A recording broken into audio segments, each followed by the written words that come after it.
They said it was uninhabitable, yet something still lingers here. Not the people, not the voices, but the memories, etched into every wall, every cracked window, every silent hallway. This is Prypjat, a city swallowed by silence. A warning written in concrete and dust. Before the silence, there was laughter. Children racing through courtyards, music echoing from high-rise windows. Prypjat wasn't just a city. It was a promise, a showcase of Soviet power. Young, proud, and full of life.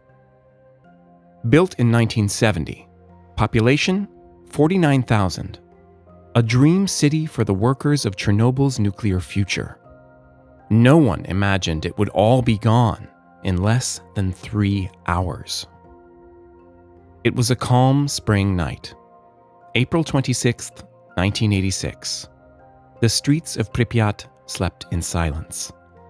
At 1:23 a.m., the sky lit up. Without thunder, without warning.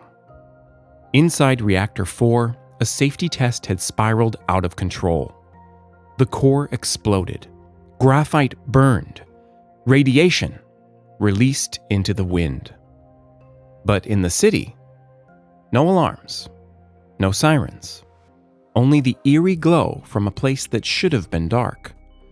And so, they slept, while death began to drift through the air. To the west of the Chernobyl nuclear power plant lies a forest unlike any other on Earth. A place once filled with birdsong and green pine canopies, a living ecosystem. Now, it's filled with silence and radiation. In the hours after Reactor 4 exploded, a radioactive plume swept across this forest. The pine needles turned from green to a deep, rusty red. Not over days or weeks, but in a single night. The trees didn't burn. They died standing, scorched by gamma rays. Their cells ruptured, their chlorophyll destroyed. They became chemical ghosts. Today, this is known as the Red Forest, one of the most radioactive places on the planet. Radiation levels here once reached 300 sieverts per hour. Enough to kill a human in under a minute. Even today, the soil remains dangerously contaminated. Dig just 10 centimeters down, and you'll find cesium, plutonium, strontium, all still active, all still waiting. And just beyond the tree line, another monument rises, a massive steel arc, 108 meters high, 257 meters wide, 36,000 tons of engineered containment. The new safe confinement, a modern sarcophagus built to encase the ruins of Reactor 4. The old concrete shell had cracked. Radiation was leaking again. So, over a decade, an international coalition built a second shield, one meant to last 100 years. Inside that tomb lies a melted reactor core, 200 tons of uranium, a silent fire frozen in steel. The red forest, the steel tomb, 2 scars, one natural, one man-made, bound by the same moment in time.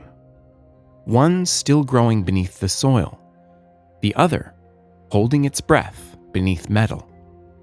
Decades have passed. The people are gone, but the city still breathes.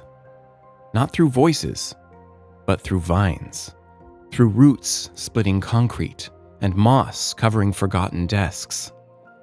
Prypjat was abandoned, but never empty.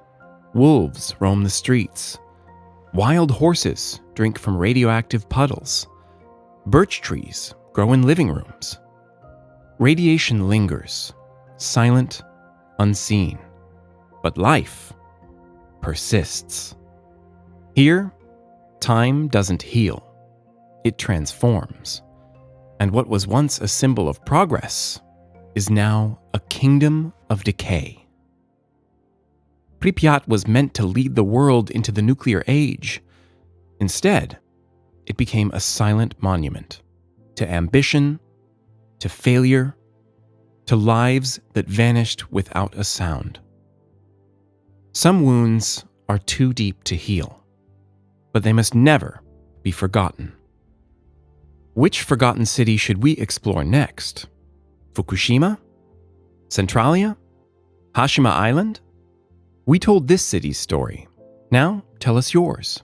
Comment with the next place we should explore. And don't forget to subscribe for more haunting stories from places time left behind.